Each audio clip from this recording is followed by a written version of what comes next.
캄보디아에서 한국인을 대상으로 한 범죄가 잇따르고 있는 가운데 정부 합동 대응팀이 오늘 현지에 파견됩니다. 국정감사 사흘째인 오늘도 상임위 곳곳에서 여야 충돌이 이어지고 있습니다.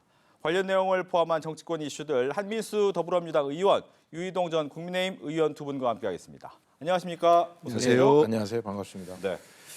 캄보디아 얘기 안 할 수 없습니다. 여야가 캄보디아 납치 사건을 두고 책임 공방을 벌이고 있는데 민주당은 전 정부에 문제가 있다라고 하고 있고 국민의힘은 현재 캄보디아 대사의 공석 얘기를 하고 있습니다. 민주당부터 얘기 듣겠습니다. 일단은 집권 여당의 일원으로서 이런 일이 벌어진 거에 대해서 죄송스럽게 생각합니다. 특히 피해를 입은 고인의 명복도 빌고요. 유족분들께도 깊은 위로의 말씀을 드립니다. 저는 우리 정치의 본령도 그렇고 우리 정부의 본령도 그렇고 국민의 안전과 재산을 지키는 게 가장 우선 아니겠습니까? 그렇기 때문에 이런 부분에 있어서는 저는 공방이나 이런 부분들은 번지지 않는 게 맞다고 보고 있습니다.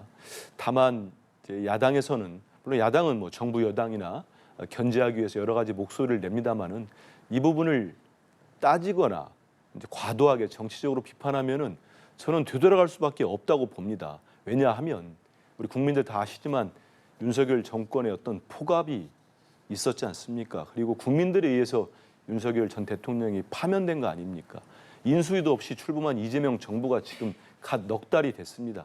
이런 사태에 대해서 책임을 안 지겠다는 게 아닙니다.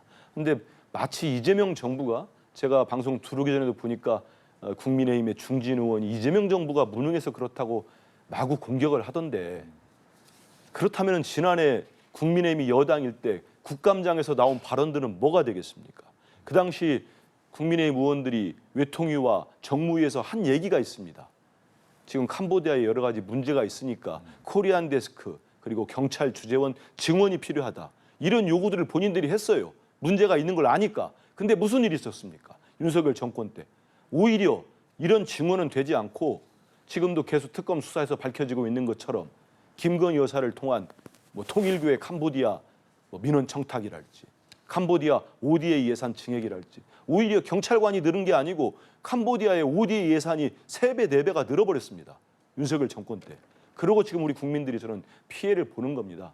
그래서 저는 지금 대통령께서도 가용한 모든 인력을 동원하고 모든 역량을 동원해서 빨리 이 문제를 해결할 수 있도록 정부가 총력을 다하라고 하지 않았습니까? 그리고 지금 대통령실에서도 범정부 TF를 만들어서 계속 회의를 하고 있고 우리 민주당에서도 재외국민 안전 대책단을 바로 만들었습니다. 그래서 현장에도 김병주 최고부터 갑니다. 정청래 당대표의 지시로 바로 급파를 하게 되는데요. 이런 부분에 있어서는 저는 여야 정치권 모두가 힘을 합쳐서 할 일이지 마치 지금 갓 출범한 정부가 잘못해서 이루어진 것처럼 과도하게 공격하는 건 좀 과하지 않나 이런 생각이 좀 듭니다. 네, 국민의힘 이야기 듣겠습니다. 네, 기본적으로 뭐 ODA 예산이 많이 들어간 게 잘못됐다라고 지적하시는 건 아닐 것 같아요. 그 예산만큼 경찰력을 보강하는 부분에서도 좀 신경을 썼었으면 어땠을까 하는 아쉬움을 말씀하시는 것 같고요. 대규모 뭐 ODA 예산이라고 하지만 그 ODA 예산이 투입이 돼서 캄보디아하고 우리나라하고 양국이 이해의 폭을 넓히고 서로 협조를 할 수 있는 기반이 만들어졌다는 지점에서는 저는 괜찮은 시도였다고 생각을 하고 이제 이재명 정부가 들어섰으니까 빨리 대사를 지명을 해서 이 문제들을 해결해 나갔으면 좋겠다는 생각이 듭니다. 2023년 11월인가요? 그 모든 권한에는 상응하는 책임이 따른다. 일하라고 준 권한인데 일 못하거나 잘못했으면 책임지고 스스로 미안합니다 해야지 전 정부 탓하면 안 된다라는 말씀을 이재명 대통령께서 하셨어요. 그러니까 이게 정부의 기능과 역할이라는 것이 어느 한 정부 할 거 없이 쭉 이어서 가는 것이고 지금 우리 국민의힘에서 민주당 이재명 정부의 지적을 하는 것은 지금 대사가 공석이니 빨리 그 자리를 채우라는 것이지 뭐 그 이상의 문제도 아닌데 너무 조금 예민하게 받아들이는 거 아닌가 이런 생각을 하고 있습니다. 예, 대사 부분에 대해서 공석은 왜 빨리 안 됩니까? 7월에 임기가 지금 전임 대사 임기가 끝난 것 같습니다.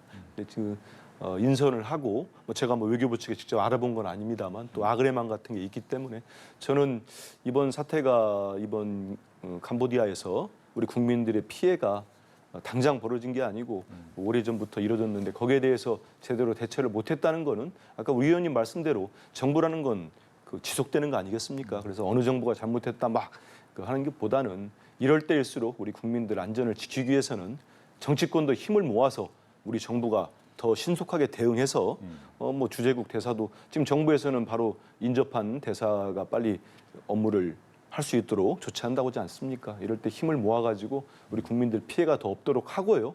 우리 대책단이 오늘 오후에 이제 출발을 해서 가는데 네. 가가지고는 가장 중요한 거는 무엇보다도 지금 억류돼 있는 구금돼 있는 우리 국민들 특히 젊은이들을 빨리 안전하게 우리 국내로 데려오는 거 아니겠습니까? 그 이후에 뭐 따질 문제는 따지더라도 지금은 그게 제일 우선이다 이런 생각합니다. 예, 유 전 의원께서는 현재 정부나 여당의 대응은 어떻게 보고 계신지? 뭐 지금까지는 좀 아쉬운 면이 있죠. 네. 뭐 대사 공석 사태도 그렇고. 그런데 이제 뭐 출발을 하셨으니까 잘 하실 거고 잘 하셔야 된다고 생각을 합니다.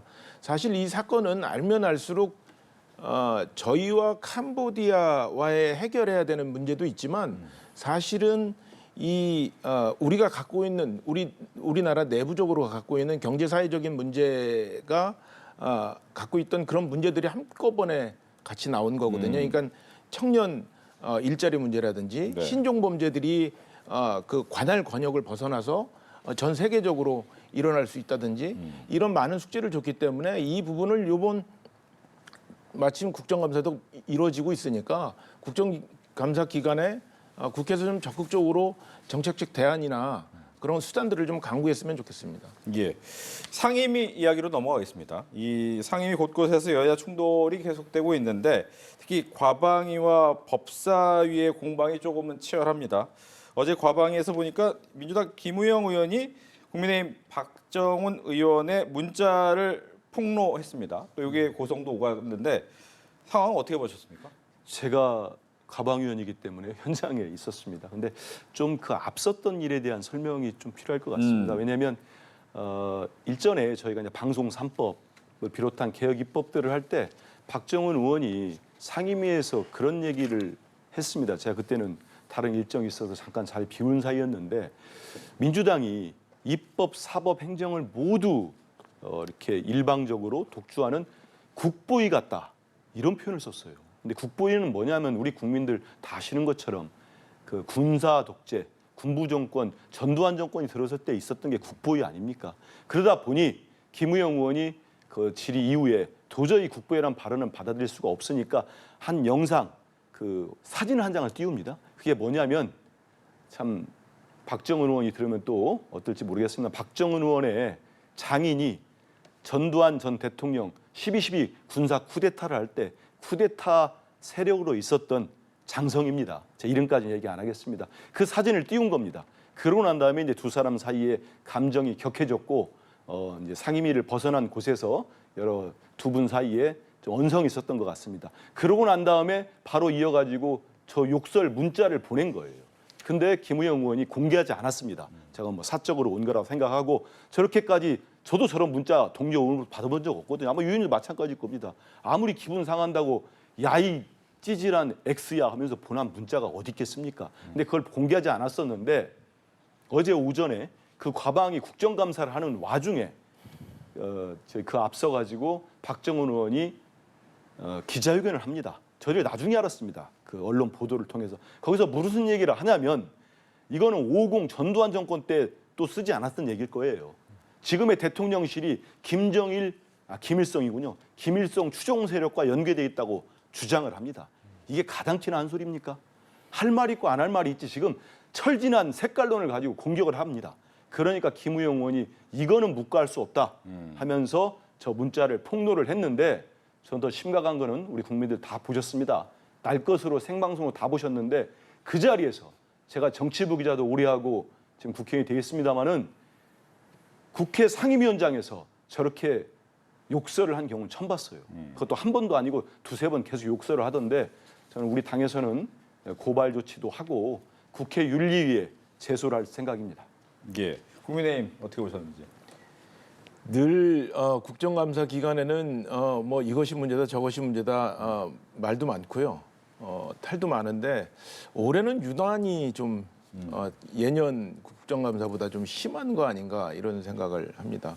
국정감사라는 말 자체가 말 그대로 국정을 감사하는 거니까 뭐 이를 통해서 문제점도 발견하고 대안도 만들고 때로는 정부가 갖고 있었던 정책이나 이런 부분에 대한 오해를 푸는 장이기도 하고 그런데 사실 그런 관점에서 본다면 지금 민주당은 개헌을 제외한 모든 의사결정을 할 수 있는 슈퍼 집권당이거든요. 슈퍼 여당인데 사실 덩치 크고 힘센 슈퍼 여당이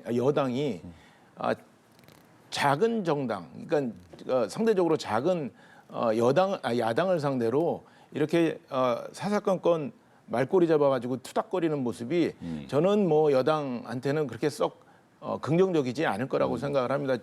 지금 뭐 앞서 캄보디아 사태도 이야기를 했습니다만 지금 주택값도 그렇고요. 모든 면에 있어서 우리 앞에 놓여져 있는 숙제가 상당히 많은데 그 숙제를 풀어나가기 위한 대안을 만들고 이번 감사를 통해서 좀 살펴보고 이런 노력을 해도 시간이 부족하지 않을까 이런 생각을 합니다. 예. 알겠습니다. 다음은 법사위 얘기는 또 안 할 수가 없겠죠. 대법원 현장 국감을 두고 여야가 강하게 충돌을 했습니다. 일단 현장 국감을 주도한 민주당 입장에서는 이 대통령 선거법 파기환송 과정을 따져보겠다라는 게 가장 큰 목적인 거죠? 이거는 저는 지난 5월 1일 날 있었던 조희대 대법원장, 대법원에 의한 이재명 당시 후보가 되겠죠. 후보 관련된 정말 이례적으로 비상식적인 그 판결은 전 이건 규명이 돼야 된다고 봅니다. 그거는 우리 국민 모두에게도 달려 있습니다. 그 대한민국은 명백한 국민 주권 정부입니다. 그리고 대한민국은 민주공화국입니다. 이 나라의 주인은 저 같은 국회의원도 아니고 대통령도 아니고 대법원장도 아닙니다. 오로지 우리 국민이 이 나라의 주인입니다. 그런데 대법원장에 의해서 우리 국민 주권이 정말 엄청나게 크게 훼손된 거 아닙니까? 이 상황은 분명히 규명을 해야 됩니다. 근데 저는 안타까운 거는 조희대 대법원장도 그렇고 뭐 국민의힘의 법사위원들도 그렇고 사법부 독립을 얘기하면서 극구 저 부분에 대한 진실을 밝히지 못하겠다. 아니면 방해를 하고 있다. 저는 여기서 근본적인 좀 질문 하나 던지고 싶어요. 사법부의 독립이 무엇입니까? 어떤 게 사법부의 독립입니까? 저는 조희대 대법원장이 독립적으로 아무렇게나 판단하고 아무렇게나 재판하라는 게 사법부의 독립이 아닙니다. 입법부의 독립도 한민수가 그냥 아무렇게나 법 만들고 아무렇게나 정책하라는 게 입법부 독립이 아닌 거예요. 국민을 위해서 일을 하는데 다른 데에 침해되지 않게 제대로 일을 하라는 겁니다. 하지만 이미 조희대 대법원장은 거기에 대해서 엄청난 중대한 훼손을 입지 않았습니까? 거기에 대해서는 밝혀야지요. 근데 본인이 마치 법 위에 군림하는 것처럼 국민들 위해 군림하는 것처럼 왜 저렇게 회피하거나 숨습니까? 네. 당당하다면 밝히면 됩니다. 왜 자꾸 숨으면서 이게 마치 사법부 독립과 연결된 것처럼 전 그렇지 않습니다. 우리 국민들이 이미 다 알아요. 저희들은 국민들의 사법부, 판사들에게 기대하고 그동안 가져왔던 희망이랄까요? 그런 건 뭐냐면 판사는 법과 양심에 따라 제대로 재판한 거라고 그래 기대를 갖고 있었습니다. 하지만 독재 정권부터 숱한 그런 기대가 무너졌음에도 불구하고 아직도 일말의 기대를 하는 걸 갖고 있었는데 지난 5월 1일 날 완전히 좀 붕괴되지 않았습니까? 여기에 대해서는 저는 조희대 대법원장도 책임이 있다 이런 생각합니다. 네, 조희대 대법원장의 책임을 회피하면 안 된다라고 그렇습니다. 얘기를 해주셨어요. 자꾸 5월 1일을 말씀을 하시는데요. 그 파기환송 돼서 간 날이죠. 5월 1일 이전에는 민주당에서도 빨리 이 판결을 내려주는 것을 기대를 했었습니다. 그러니까 자기네들이 원하지 않는 답이 나왔다고 그래서 판결이 나왔다고 그래서 이 문제를 이렇게 제기를 하는 것은 저는 사법 독립에 대한 명백한 도전이라고 저는 생각을 하는 거죠. 오늘 같은 경우도 그렇습니다. 심판의 합의는 공개하지 않는다라고 명문으로 규정한 법원 조직법이 있습니다. 제65조예요. 자꾸 지금 민주당은 이 합의의 과정을 밝히라고 하는데 합의의 과정을 공개하도록 강제하는 것도 법원 조직법의 위반이자 재판 독립에 대한 저는 심대한 침해라고 생각을 하거든요. 어젠가요 그 이재명 대통령께서 국감에서 뻔뻔한 거짓말을 허용하지 말아야 된다. 위중 왜 수사하지 않냐라고 하셨는데 말 그대로 대통령 말씀 그대로 경기도 국정감사장에서 백현동 토지의 용도 변경을 국토부로부터 협박받아서 한 거라고 거짓말을 한 것이 유죄라는 판단을 내린 그 법원 전원 합의체 판결이 무엇이 잘못됐다는 건지 저는 이해를 하기가 어렵습니다. 알겠습니다. 지금 거기에 대한 건 네, 한번 내용을 그럴까요? 듣고 다시 한번 또 알겠습니다. 대답 기회를 드릴 테니까 이제 오늘 말씀하신 것처럼 파기환송 판결문 또 관련 제출을 놓고도 법사위에서 충돌을 했는데 그 상황을 한번 보고 이야기를 계속 나눠보도록 하겠습니다. 대법관들이 서면을 다 봤다는 건지, 봤으면 종이 기록으로 봤다는 건지, 아니면 PDF 파일로 뜬 서류를 봤다는 건지, 아니면 기록은 읽지도 않고 의견서만 봤다는 것인지 등에 대해서 전혀 일관성 없는 답변을 하고 있습니다. 이유는 딱 하나 아닙니까? 이재명 대통령 끝끝내 무죄 만들려고 조희대 대법원장 압박하고 이제 조희대 대법원장 탄핵시켜서 여러분들 마음대로 법관 인사해서 여러분들 마음에 맞는 그런 사법부 만들려는 거 아닙니까? 네, 앞서 잠깐 이게 나왔지만 이제 판결문이나 서류 제출, 합의 과정 등에 대한 이야기를 보겠다라는 것이 이제 민주당 입장인데 이 부분에 대해서는 이제 문제가 있을 수 있다라고 또 이야기를 하셨어요. 일단은 뭐 제가 방송 가서도 그렇고 국민의힘 측 여러분들이 국힘당 소속이나 방송에 나오거나 하면은 당시 빨리 나오기를 기대하고 있었다. 그런 기대를 제가 당시 대변인이었는데 우리 민주당에서 누가 했습니까? 5월 1일 날 잡혔다고 할 때 모두가 상당히 의아하다, 놀랬습니다. 놀래고 이렇게 상식적이지 않는 대법원 판결이 뭐가 나올 거지? 대단히 우려도 하면서 내심 뭐 개인적으로야 기대할 수 있었겠죠. 와, 이렇게까지 하는 거는 이제 가장 유력한 국민들이 가장 지지를 많이 하는 이재명 후보에 대해서 대법원도 이게 2심에서 완벽한 무죄가 나지 않았습니까? 그거를 받아들이는 거구나. 이런 생각을 했던 거지요. 그렇기 때문에 그런 공세는 맞지 않다는 말씀을 드리고 김기표 의원 지금 얘기하는 거 저는 정확하게 법사위원 짚었다고 봅니다.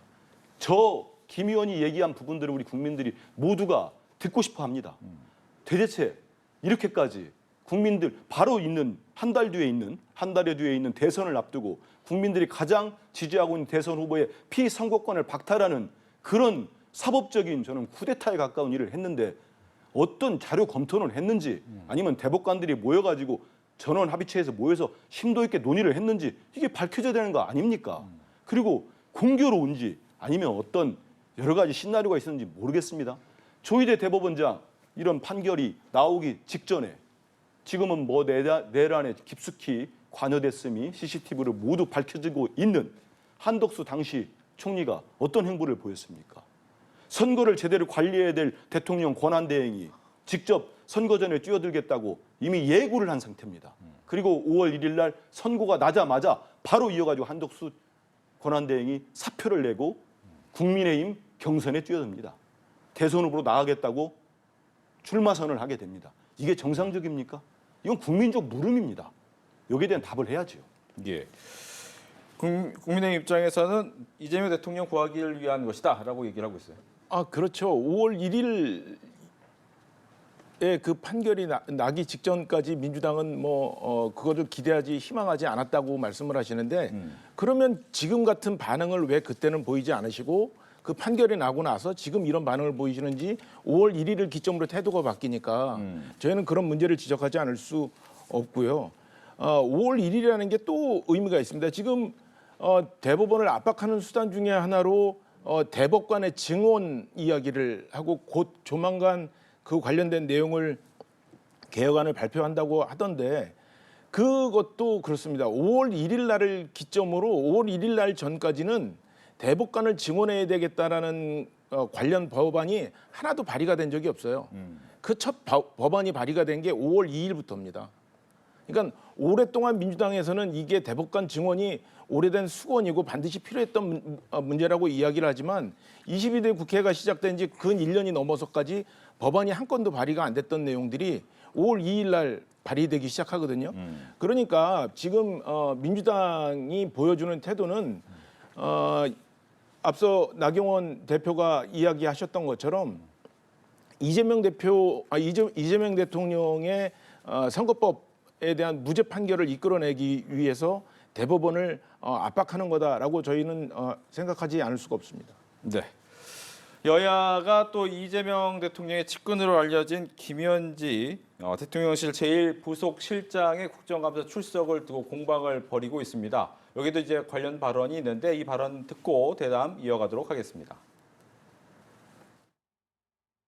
김현지 지금 전 총무비서관은 원래 용산 대통령실 내의 인사라든지 재무라든지 예산이라든지 이런 걸 다루는 자리이거든요. 그런데 그 총무비서관이 장관급 인사에 관여를 했다는 정황이 있지 않습니까? 굉장히 직권을 남용하고 있다. 이런 부분들에 대해서는 당연히 국회에 나와서 국민들의 의견을 대신해서 국회의원들의 질문에 성실하게 답변을 해야 될 책무가 있는 거죠. 김현지 실장을 국감에 나와서 국민들한테 자기 육성으로 정확하게 진실을 밝혀야 되는 것은 국민에 대한 책무입니다. 우리 야당에서 주장한다고 해서 뭐 한다 안 한다 이런 것이 아니라 국민에 대한 책무이기 때문에 나와야 된다고 생각을 합니다. 그 부분에 대해서 정확한 사실관계를 제가 알 수가 없기 때문에 일방적인 주장으로 생각이 들고요. 오히려 문제는 이 현직 검사가 국민의힘 의원과 사전에 이런 어떤 의사 연결이 있었는지 이 부분이 확인이 돼야 될 것 같고요. 그리고 또 현직 검사가 자신의 업무상 취득한 얘기 아닙니까? 직무상 취득한 비밀을 야당 의원들과 서로 국감장에서 미리 짜놓은 것처럼 그렇게 쟁점으로 끄집어내는 것은 이거는 매우 부적절하고 불법 소지도 있어 보인다 이렇게 보입니다. 그래서 이제 김현지 부속실장에 대해서 국민의힘 입장에서는 굉장한 권한을 사용했다. 따라서 그 권한을 충분히 국민 앞에서 얘기해야 된다라는 주장을 가지고 있고 민주당 입장에서는 이건 정치 공세다라고 얘기를 하고 있습니다. 근데 이렇게 질문 드릴게요. 김현지 실장이 국감에 나옵니까? 이미 대통령실에서도 여러 차례 밝혔습니다마는 국회에서 결정을 하면 따르겠다고 얘기하지 않았습니까? 전 좀 전에 그 방송에 나오는 송원석 국민의힘 원내대표 참 편리한 사람이네요. 노상원 수첩에 따라 가지고 이재명 대통령이나 정청래 당대표가 불구하게 됐을지 모르겠다. 정청래 대표 교섭단체 대표 연설을 했을 때 저는 경악했습니다. 저분의 얘기를 듣고. 그리 됐으면 좋았을 걸. 그러고도 지금까지 사과 한 번도 없는 사람이 지금은 국민의 권한, 국민의 뜻을 얘기합니다. 국민의 뜻을 얘기하려면요. 지금이라도 윤석열, 김건희 부부와 절연하십시오. 계엄에 사죄하고 내란에 사과하십시오. 윤석열 저런 대통령을 배출한 거에 대해 국민께 석고대지 하세요. 지금 무슨 얘기하는 겁니까? 그리고 너무나 정쟁적 프레임으로 접근을 합니다. 김현지 부속실장이죠. 당대표 시절에 이재명 대표, 이재명 국회의원의 국회의원실 보좌관이었습니다. 저도 본 적이 있죠. 당 대변인이니까. 저분들이 이재명 대통령이 일하는 스타일을 아직도 몰라요. 제가 3년 넘게 대변인 일을 했습니다만 우리 대통령님은 신상 필벌이 가장 명확한 사람입니다. 그런 공직자의 자세로 일을 했기 때문에 저 자리까지 간 겁니다. 만약에 저 사람들이 주장하는 것처럼 김현지 부속실장이 무슨 월권을 하고 자기 권한을 벗어난다? 그거를 대통령이 가만 놔뒀겠습니까? 그렇기 때문에 허황된 주장을 하고 특히 아무리 지금 야당에 처지고 할 일이 없는 궁색하다고 하지만 1급 부속실장입니다. 용산에 있는 비서관이에요. 그런 사람을 불러다가 무슨 질문하겠다는 겁니까? 도대체 어떤 질의를 할 건지 국감할 목록 한번 줘보십시오. 물어볼 거. 오로지 김현지 부속실장을 불러내거나 하면은 그냥 이재명 정부 공격할 거를 모두 이분에게 그냥 공격하지 않겠습니까? 심지어는 하다가 김일성 추종 세력인 경기 동부연합과 연결돼 있다. 김현지 부속실장이 이런 주장까지 합니다. 이건 저희가 당에서 허위 사실로 고발할 겁니다. 하는데 이렇게까지 가면 저는 송원석 원내대표가 국민의 뜻 얘기했지만 국민들로부터 정말 국민의 힘은 조금 남아있는 힘까지도 다 상실하고 정말 버림받을 겁니다. 네. 지금이라도 정신을 좀 차렸으면 좋겠어요. 네, 쟁점화에서 정치 공세에 불과하다. 제가 이 TV 토론 나와가지고 이렇게 험한 얘기 듣기는 처음이어가지고 전 김현지 실장의 문제는 민주당과 대통령실의 잘못이 크다고 생각을 합니다. 왜 이 대응하는 데 있어서요?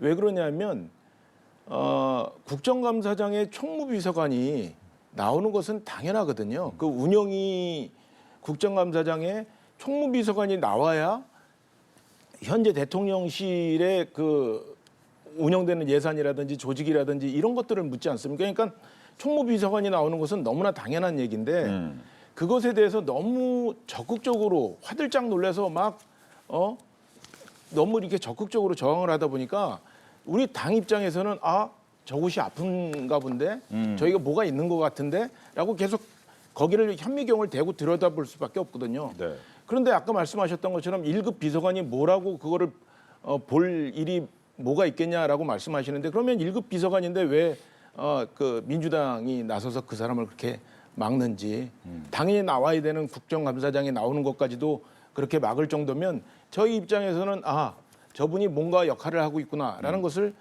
미루어 보지 않겠습니까? 그런 차원에서 그냥 순수하게 그냥 나와서 모든 피감기관의 직원들처럼 당당하게 국정감사에 임하면 아무런 논란이 없을 겁니다. 그리고 그 국정감사장에 나와서 그 논란을 해소하는 것이 제일 빠른 길이고 소모적인 논쟁을 좀 피하는 방법 아닐까 싶습니다. 네. 그런데 이제 부속실장으로 갔기 때문에 네. 총무비서관 아니기 때문에 나올 필요는 없긴 한데요. 그렇죠. 이제 뭐 그럼 나올 필요가 없다 그러면 나올 필요가 없는 대로 있겠습니다만 네. 원래 이분은 출석 대상이었는데 이분의 국정감사 증인으로 출석하는 것이 논란이 되자 이분을 부속실장으로 옮기면서 다른 자리들을 다 함께 이동을 시킨 거잖아요.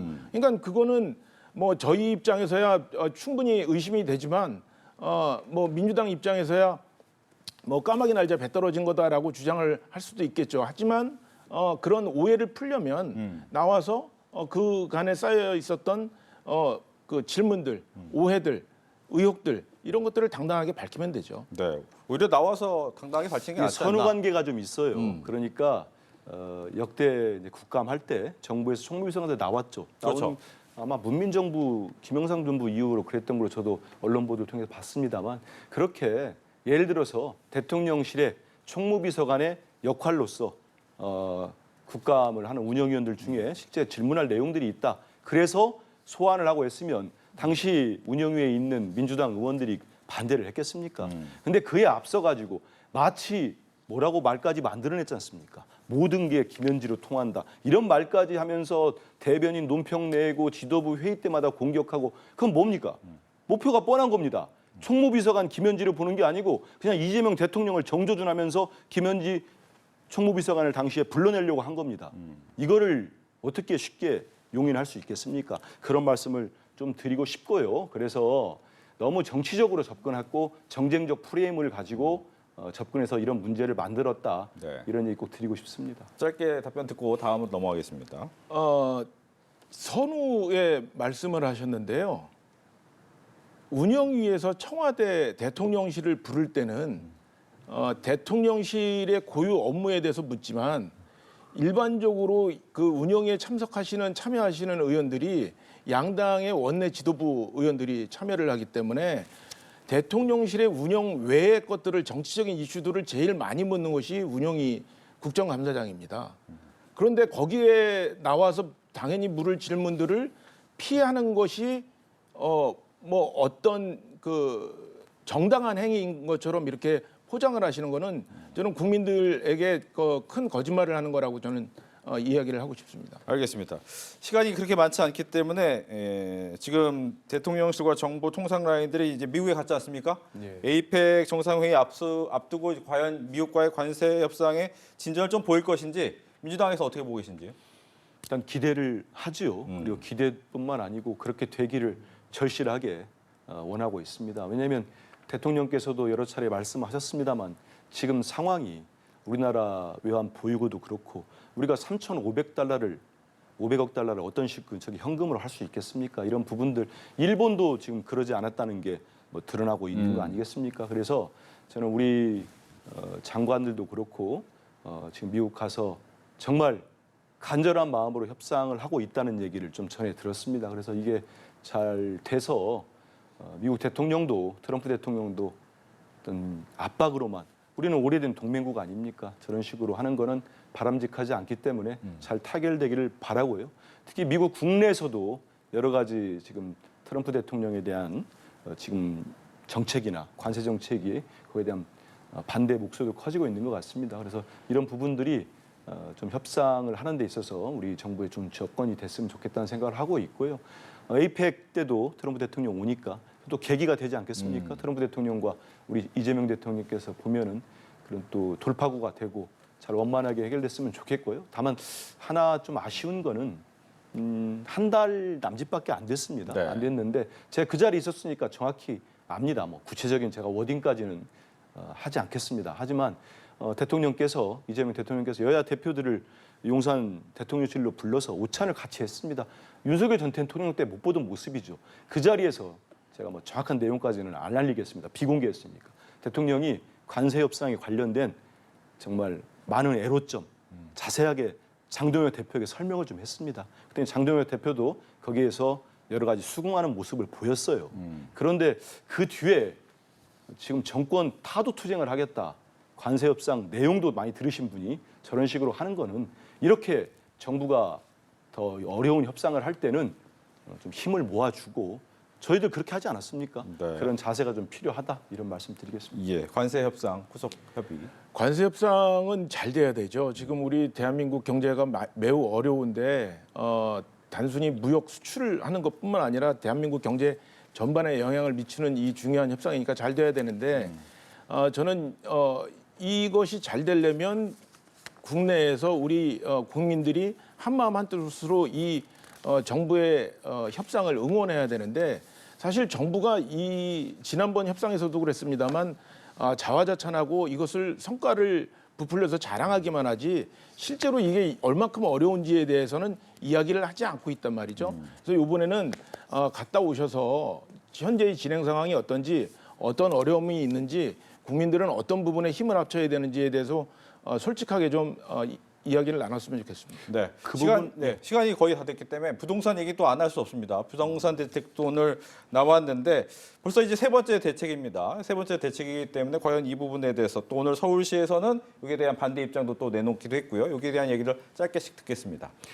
이번 강도 높은 대책을 내놨죠. 네. 여기 이 부분에 대해서는 우리 정부가 총력을 다하겠다는 여러 가지 말씀을 드립니다. 저는 실제 실구매자 입장에서는 이번 대책을 보고 여러 가지 상당히 합리적으로 됐다 이런 말씀들을 할 거라고 봅니다. 다만 좀 전에 앵커도 말씀하셨습니다마는 서울시가 정부와 물론 뭐 여야 지금 뭐 서울시장 같은 경우 야당 소속이니까요. 일단 반대를 한 것 같은데 그래가지고는 또 시장에 혼란을 줄 수 있습니다. 제가 여당의 일원으로서 여당 의원으로서 보면 이번 대책이 나오기까지 국토부는 물론이고 당 정책위나 세밀하게 여러 지역의 여론을 많이 청취를 했습니다. 그래서 내놓은 이번 대책이기 때문에 꼭 성공하기를 바라고 여러 지자체장을 떠나서 여야 모두 같이 힘을 합치면 좋겠다 이런 말씀 좀 드리겠습니다. 네, 저는 이번 대책을 되게 실망스러운 마음으로 지켜봤는데요. 주택 공급에 대한 내용이 전혀 없습니다. 지금 이것은 수요를 조이는 형태로 이 어려움을 해결하겠다고 하는데 이 대출 수요를 줄인다는 것은 대출 공급이 수반되지 않으면 이것은 이상한 기이한 형태의 가격 상승 효과를 불러일으킬 거기 때문에 저는 이 부분에 대해서는 좀 다시 한번 보강 대책을 준비하셔야 될 것 같다라는 생각이 들고요. 이게 뭐 시간이 오래 걸리지 않을 겁니다. 한 6개월 정도면 이 정책이 어느 정도의 영향력을 갖는지가 바로 나타날 테니까 한번 지켜보시죠. 알겠습니다. 이렇게 해서 정치권 이슈 두 분과 함께했습니다. 오늘 이야기 잘 들었습니다. 감사합니다.